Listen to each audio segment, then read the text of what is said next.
מירב, אלדר וספייק ישבו בתוך תא מעצר, והיו בסך הכל די מתוסכלים. מחוץ לתא שלהם עמד שומר, ועל השולחן שלצידו היו הנשקים שלהם, החרב של מירב, הסכינים של ספייק, ואפילו מקל ההליכה של אלדר.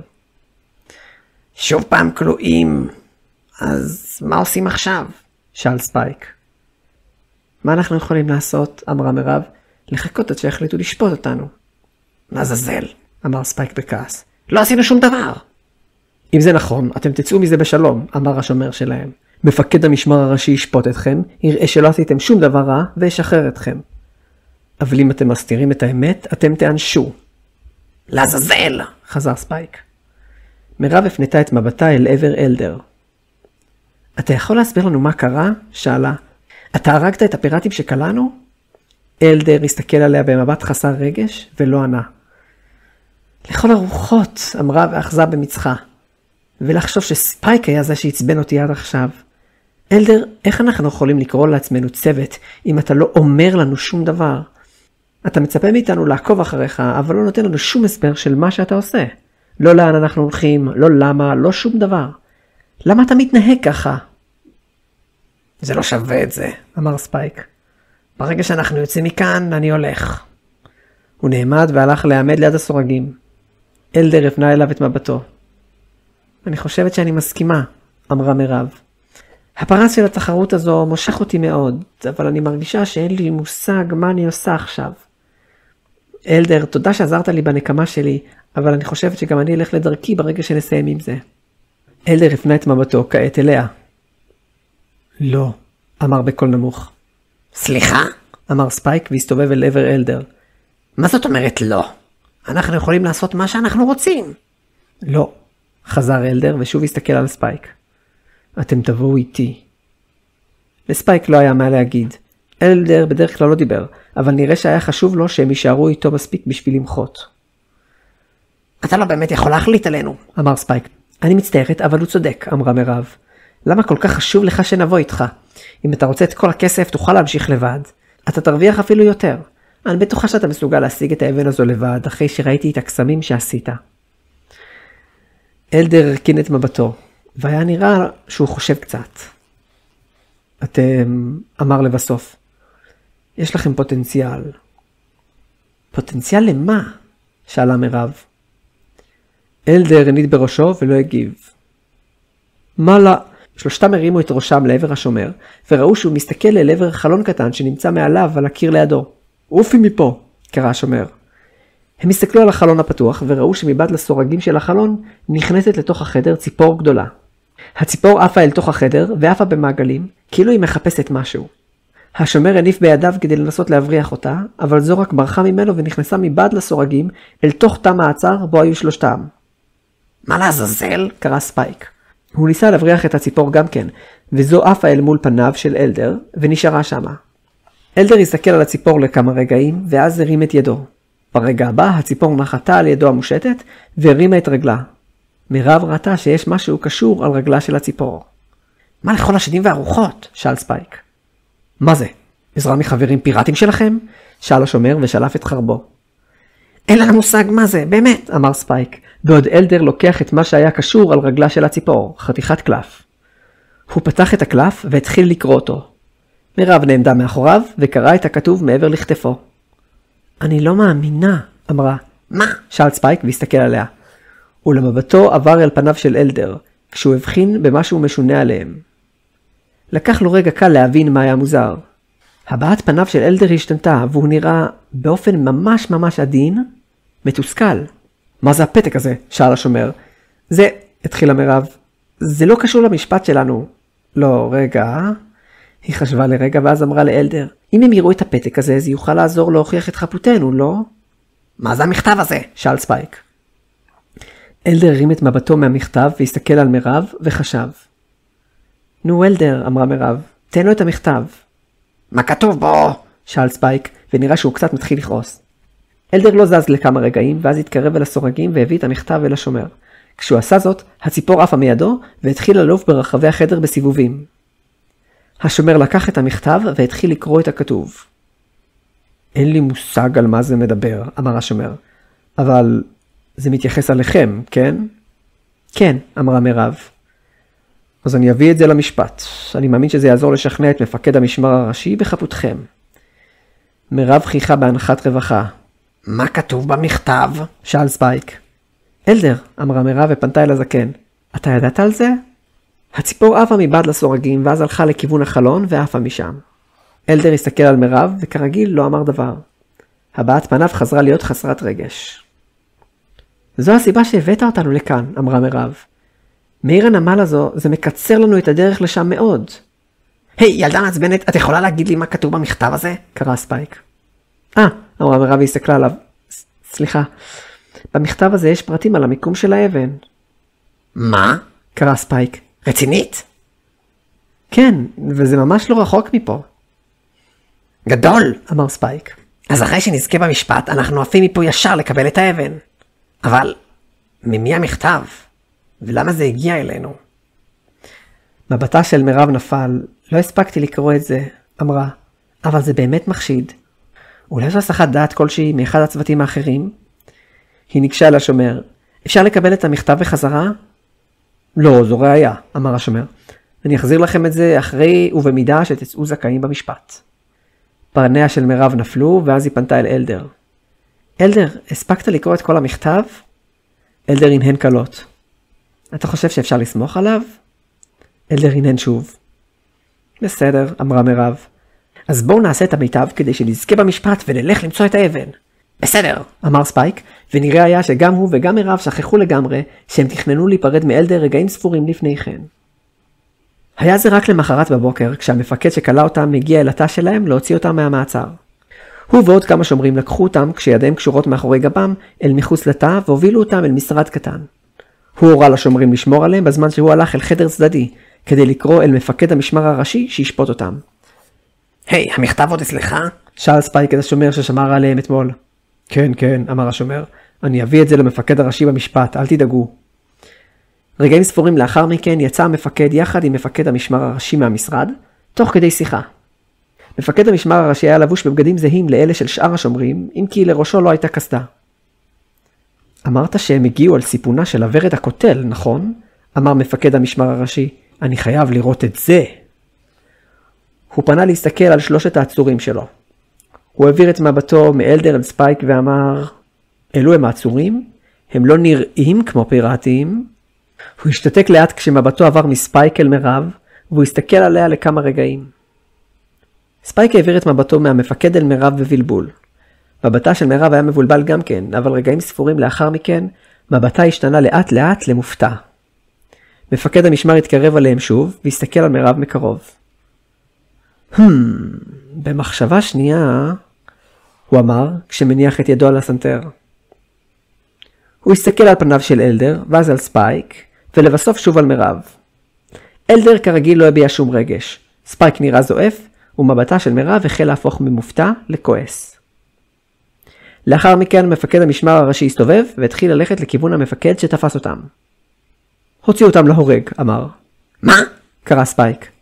אדוני? שאל המפקד המשני.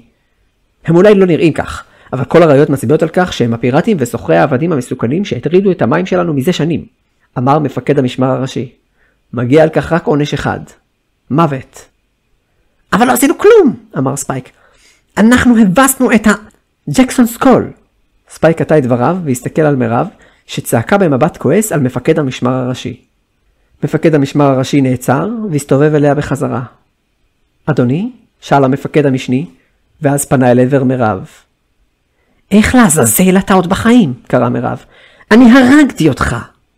ספייק פער את פיו, בעוד אנשי המשמר מסתכלים עליה במבטים מופתעים ומבולבלים. חלקם אוחזים בניצבות חרבותיהם, מתכוננים לשלוף אותן. מירב, על מה את מדברת? אמר ספייק בחשש. אם מירב תודה בכך שהיא הרגה מישהו, זה לא יהיה להם טוב. אדוני, חזר המפקד המשני, ופנה אל המפקד הראשי. אולם לפני שהוא המשיך לדבר, המפקד הראשי הרים את ידו והשתיק אותו. אני לא יודע על מה את מדברת, אמר. זו הפעם הראשונה שאני רואה אותך בחיי פיראטית, וכפי שאת רואה, אני לגמרי בחיים. אתה ג'קסון סקול, אתה לא מפקד של שום משמר, סיננה מירב. אני מזהה את הפנים של הקפטן שהיה אחראי על ההרג של ההורים שלי בקלות, גם אם עברו שנים. רגע, מירב, אמר ספייק. את לא רצינית. אתה אמור להיות מת, חזרה מירב. מפקד המשמר הראשי הזעיף את פניו. למה אתם מחכים? הוא אמר. נתתי לכם הוראה, הוציאו את סוחרי העבדים האלה להורג מיד. המכתב! תביא לו את המכתב! קרא ספייק אל השומר. כן, אמר השומר שהיה מאוד מבולבל, ואז פנה אל המפקד הראשי. המכתב הזה אולי יוכל להוכיח את חפותם. הוא הוציא את המכתב מכיסו, אך קטע את דבריו כשהמפקד הראשי התקרב אליו, והסתכל עליו במבט חמור סבר. אתה מפר הוראה ברורה של המפקד שלך? אמר. לא נשבעת שבועת אמונים כשהצטרפת לכוחות המשמר? כן, אדוני, אמר השומר, אבל לא מגיע להם משפט. הוא הרגין את ראשו, ואת סוף המשפט הזה הוא מלמל בקול שקט. אדוני המפקד, אמר מפקד המשמר המשני, הבטחנו להם שנשפוט ונחקור אותם לפני שיקבע גזר דינם. כך פעלנו כל השנים. האם אתה בטוח שאתה רוצה שהוציא אותם להורג בזה הרגע? אתה נותן לשקרים של הפיראטית הזו להשפיע עליך? אמר מפקד המשמר הראשי. איפה הנאמנות שלך? כן המפקד, אמר מפקד המשמר המשני, ושלף את חרבו. הוא התקרב אל שלושת העצורים. אעשה זאת אני. חכה, אמר ספייק. אין לי מושג מה קורה פה, אבל אני נשבע שאנחנו לא פיראטים. תקשיבו לנו, בבקשה. אני יכולה להוכיח, קרא מירב. אני יכולה להוכיח שאתה הקפטן המקורי של הוורד הקוטל. מפקד המשמר המשני לא נעצר, אבל הפנה את מבטו אליה. איך תעשי זאת? יש לו קעקוע, אמרה. הקפטן של הוורד הקוטל מקעקע את סמל הספינה על גב ידו. תורידו לו את הכפפה ותראו שהקעקוע זהה לוורד שנמצא על דגל הספינה.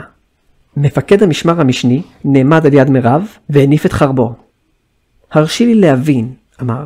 את הגעת לעיר שלנו בספינה של שודדים, ואת טוענת שמפקד המשמר הראשי שלנו הוא הקפטן של אותה הספינה? את מצפה שאני אאמין לזה? אני נשבעת. איך את יודעת את כל הפרטים האלה על השודדים? איך את יודעת אם זהו שמו של המפקד שלי, ואם הוא אכן הקפטן של ספינת השודדים? אמרתי לך, הם הרגו את ההורים שלי, אמרה מירב. אחרי שנלכדנו על ידי הפיראטים, ברחנו והרגנו אותם כחלק מהנקמה שלי. אבל השארנו 2 בחיים שאני לא יודעת איך הם מתו. אני רצינית, בבקשה תבדוק את הכפפה שלו. למה אתה מחכה? שאל מפקד המשמר הראשי, בזמן שחרבו של המפקד המשני עוד מונפת באוויר. סטיבנס, אמר המפקד המשני. כן, אמר אחד השומרים, שעמד קרוב אל המפקד הראשי. בבקשה, הורד את הכפפות מידיו של המפקד הראשי. מה? קרא המפקד המשמר הראשי. אדוני? שאל סטיבנס את המפקד המשני. בבקשה, חזר המפקד המשני. כן, אמר סטיבנס, וניגש אל המפקד הראשי. סלח לי. הוא הושיט את ידו כדי לאחוז בידיו של המפקד הראשי. ברגע הבא, המפקד תפס בכתפיו של אחד השומרים האחרים שעמדו לידו, והעמיד אותו במהירות בינו לבין סטיבנס, בניסיון להגן על עצמו. מירב הסתכלה על זה, ולפתע תמונה מהעבר הופיעה לנגד עיניה. היא הייתה על הספינה של הוריה, ומולה עמד הקפטן של השודדים. בידיה הייתה חרב, והייתה חדורה אל תוך גופו של הקפטן. לא. רגע. זה לא נכון. בינה לבין הקפטן עמד פיראט אחר, שהקפטן אחז בו, והחרב הייתה תקועה בתוך החזה שלו. רגעים ספורים לאחר מכן, גם הפיראט המת וגם הקפטן נפלו מבעד למעקה אל תוך המים. היא הייתה ילדה, והיא הייתה בסערת רגשות. לא פלא שהיא לא זכרה את זה טוב, אבל... לחשוב שהיא הייתה בטוחה, שהיא הרגה את הקפטן, כשלמעשה הוא הקריב את אחד מהכפופים לו שימות במקומו. מבטה חזר אל ההווה, כשראתה שכעת השומר שהגן על המפקד הראשי מסטיבנס, הרים את ידיו, ואחז בעצמו בכפפות שעל ידיו של מפקד המשמר הראשי. מצטער, המפקד, אמר, ומשך את הכפפות מעל ידיו. מפקד המשמר הראשי עזב את השומר והתרחק ממנו, תוך כדי שהוא ממהר להסתיר את אחת מידיו בעזרת השנייה. אך זה לא היה מספיק, והתגלה קעקוע בצורת ורד, זהה לזה שהיה על ידו של קיי וילהלם על גב ידו. המפקד ג'קסון, אמר מפקד המשמר המשני, אילו רק היית משנה את שמך, לא הייתי נוטה להאמין לילדה הזו. אתה הולך להפר את הפקודה שלי? איפה הנאמנות שלך? שאל ג'קסון סקול. שירתי תחתיך שנים רבות, אמר המפקד המשני, ואני נאמן אליך ביותר. אני יודע שאתה פעלת בצדק מאז שהצטרפת אל המשמר, ועד שהפכת להיות המפקד הראשי. הוא הנחית את חרבו במהירות, ומירב הרגישה את החבלים שקושרים את ידיה הנחתכים. אולם שבועתי הייתה נאמנות לצדק, המשיך מפקד המשמר המשני. אני מאמין שגם אתה היית כזה. אני זוכר שכשהייתי צעיר, אחרי שאבי הציל אותך, נשבעת להיות נאמן לו, ולכן אתה הפכת לאיש משמר כמוהו. אולם רגשותיך האישיים בנושא הזה ערערו את תחוש הצדק שלך. אני מאמין לדבריה של הילדה. אתה האיש שהיה אחראי להריגה של הוריה, וכן לפעולות הרוע של סוחרי העבדים, גם אם עברו שנים מאז שלקחת בזה חלק.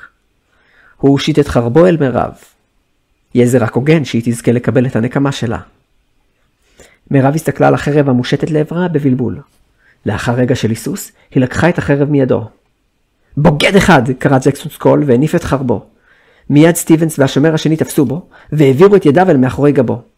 בלי להמתין, מירב מיהרה לרוס לכיוון ג'קסון סקול. לא, לא אתן לך! קרא ג'קסון סקול, אולם אנשי המשמר מנעו ממנו לזוז, והוא לא היה יכול להיאבק. מירב הגיעה אליו במהירות, הניפה את החרב שבידה, ופילחה את ליבו של הקפטן של הוורד הקוטל לשעבר. מירב, ספייק ואלדר התרחקו מעיר הנמל, כשנשקיהם בידיהם. זה היה קרוב, אמר ספייק. תודה לאל שיצאנו מזה. כן, אמרה מירב כשמבטה מורכן. מה קרה לך עכשיו? שאל אותה ספייק. קודם היית מתוסכלת שלא הצלחת לקבל את הנקמה שלך, אבל עכשיו את הצלחת לקבל אותה. אז מה נסגר? מירב נעצרה והורידה את חרבה מעל גבה. אחרי שהפיראטים הרגו את ההורים שלי, לקחתי את החרב הזו ונשפטתי שאשלוף אותה רק על מנת להשתמש בה לנקמה. אבל מאז ששלפתי אותה, החרב הזו לא ראתה אפילו טיפה אחת של דם. את קיי הרגו העוזרים שלו ואת ג'קסון הרגתי עם חרב אחרת. ספייק עיקם את גבתו. מה זה לעזאזל משנה? לא יודעת. אני מניחה שזה לא. ומה תעשי עכשיו? שאל ספייק.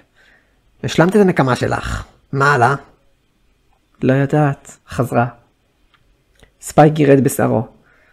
טוב, תקשיבי, אמר ספייק. אולי זה טוב שהחרב שלך לא עזרה לך בנקמה. אני חושב שזה די טיפשי לי שבא לו לשלוף אותה מלבד לנקמה. חרב היא כלי, אין לה יותר מדי משמעות. תעשי את מה שבא לך. חוץ מזה, אני אמור להיות זה שאין לו רגשות בצוות הזה. את הילדה הקטנה והטובה שאמורה להשתמש בנשק שלה לדברים טובים, לא?